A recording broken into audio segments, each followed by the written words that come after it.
वसई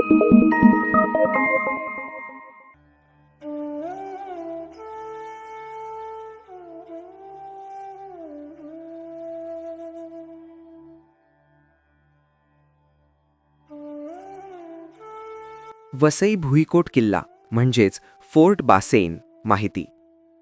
वसई किल्ला, ज्याला सामान्यतः भुईकोट किल्ला असेही म्हटले जाते, हा पालघर जिल्ह्यातील वसईजवळ समुद्र किनाऱ्यालगत बांधलेला एक ऐतिहासिक भुईकोट प्रकारातील किल्ला आहे. इतिहास. वसई किल्ला हा एक महत्त्वाचा किनारी किल्ला असून तो भारतातील राष्ट्रीय संरक्षित स्मारक म्हणून घोषित करण्यात आला आहे. सुरुवातीला हा किल्ला मुस्लिम सुलतानांच्या ताब्यात होता. इसवी सन 1530 मध्ये गुजरातचा सुलतान बहादर शहा यांच्या कारकिर्दीत या किल्ल्याला महत्त्व प्राप्त झाले.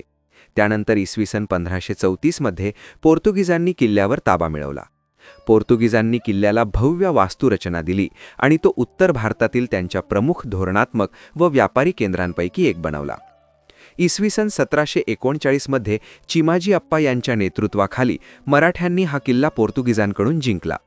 पुढे इसवी सन 1802 मध्ये पेशवा बाजीराव दुसरे आणि इंग्रज यांच्यात बासेईनचा तह झाला.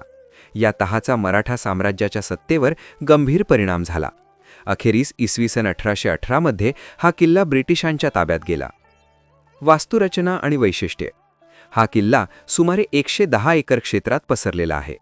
3 बाजूंनी समुद्र आणि एका बाजूला खंदक असल्यामुळे तो अत्यंत सुरक्षित मानला जात होता.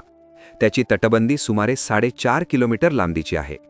किल्ल्यात 11 भव्य बुरुज आणि 2 मुख्य दरवाजे होते.